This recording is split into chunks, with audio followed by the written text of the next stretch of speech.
So obviously, when we voted for a Trump 2.0 presidential term, part of that vote was, let's return to some law and order.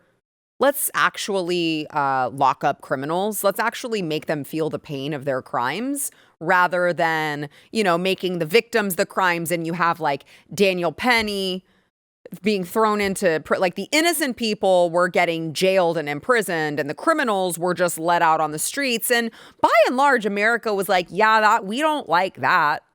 We don't like that. We had all of this waste, fraud, and abuse. It wasn't just the violent criminals, but it was just crime in and of itself. You've got all of this fraud happening. You've got all of this abuse happening. Let's get the criminals carrying these crimes out. And they should have serious repercussions for them. If they're citizens, they should be imprisoned for a very long time.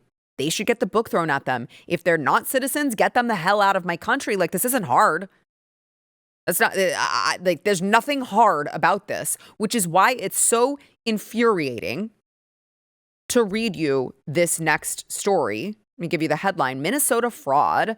Man sentenced to 1 year, 1 day in Feeding Our Future scheme. This is Abdul Ali stole over $3 million in fraudulent reimbursements in the Feeding Our Future scheme. And this Somali pirate personally pocketed at least $129,000. $129,000 of your taxpayer dollars over in Minnesota. He was just like, that's mine now. And I'm just saying, before I go on, I would like to just say maybe we shouldn't be importing pirates. Maybe I feel like their whole vibe is like to like plunder and loot and steal. And I just feel like importing them is probably a bad idea. I think that we should just stop. I think that Representative Brandon Gill's idea to just have a moratorium on importing any more Somalians should be a really easy gig. But the judge that took his case doesn't agree with me. The judge does not agree with me because do you know why? The guy said he was sorry. He said, I'm sorry. He said, I'm sorry. And also because she was committed to combating racism. Yes. Racism. It must be racism to actually look at someone and look at the crimes that they did and somehow like factor race into that. It actually has nothing to do with race, lady. And so you think when you see something like that, the judge was committed to combating racism. You're like, oh, it must be some, rogue Democrat appointed judge. Like, I'm sure this is an Obama or a Biden judge. No, it's more depressing than that. It's Judge Nancy Brazel, who was appointed by President Donald Trump. And the recommended sentence was 2.5 years. But she said, no, hold on. He's got black skin and he said sorry. He said sorry. Did he return the money? I'm sure not, but he said sorry. And he didn't mean it because he's a Somalian pirate. He's literally a fraudster. He's literally a scammer. Do you think maybe you're being scammed when he says sorry? No. This judge says no because racism or something. By the way, she also gave another fraudster 6 months in jail. That's it. Just 6 months. And I'm just wondering, what are we doing here? The DA can, come up with a case and everyone can do their jobs. The law enforcement can actually arrest these people.